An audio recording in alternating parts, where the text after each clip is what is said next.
Peter Kornbluh. He's the director of the National Security Archive's Chile and Cuba Documentation Project and the co-author of Back Channel to Cuba, The Hidden History of Negotiations Between Washington and Havana. Peter, welcome.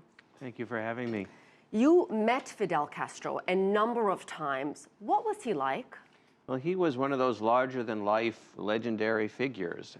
He had participated as the leader of the Cuban Revolution in so many historical episodes of the Cold War, from being the commander at the Bay of Pigs, defeating the CIA-led paramilitary assault, to being the surviving leader when I met him of the three leaders, Khrushchev, Kennedy, and Castro, during the Cuban Missile Crisis, surviving all those assassination plots, exploding conch shells and poisoned cigars and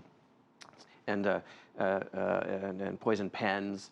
And so really, from a historian's point of view, and I am a historian, it was extraordinary to sit with him and listen to him talk about this history. We brought people down to meet with him, surviving members of the Kennedy White House, retired CIA officials, and they shared Cold War stories. And Fidel, of course, was a great talker, and he talked nonstop for hours, but it was worth listening to. And from others who have met him, I have heard that he had a great amount of charisma.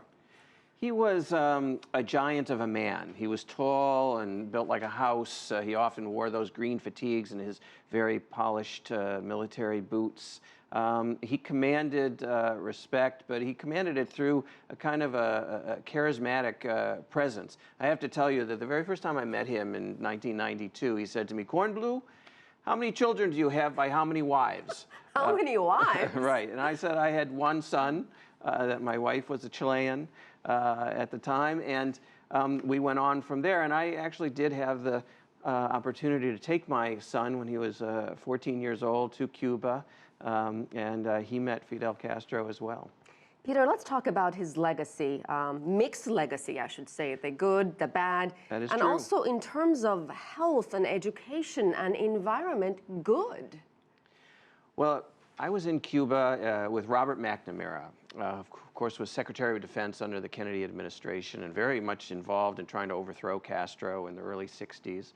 But by the early 1990s, McNamara had already been president of the World Bank here in Washington, D.C., and he said right in Havana to Fidel Castro and others there, "I was president of the World Bank, and I saw the statistics that Cuba had a much better infant mortality rate than the capital city of the United States of America, Washington, D.C., and I think Cuba deserves credit for that." And that's going to be one of Fidel's legacy: education, healthcare in Cuba, a very vibrant, healthy society, reaching out around the world, having a kind of Cuban version of Doctors Without Borders, sending Cubans, doctors around the world to provide medical services, but also supporting the anti-colonial struggles, anti-apartheid struggles, revolution in Central America.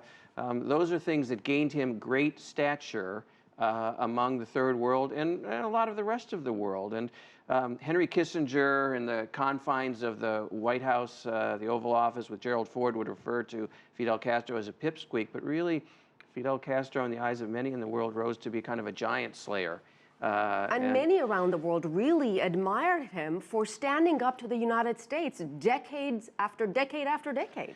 Well, that's true. He became the one and really only Latin American leader, long before Hugo Chavez, a leader of a very small country, Fidel Castro in Cuba, to stand up to the empire, to be the David versus the Goliath, to defeat the Colossus of the North, if you will. And I think that that's going to be the main legacy that he has, that he led Cuba and transformed Cuba from a regular-sized Caribbean island into a player on the world stage, far beyond in importance its geographic size. And he will be remembered for the campaigns in Africa, the support of the anti-apartheid movement, and the nationalism and respect that Cuba gained from the rest of the world. Peter Kornbluh, thank you for sharing your rare insight. We really appreciate it. Anytime.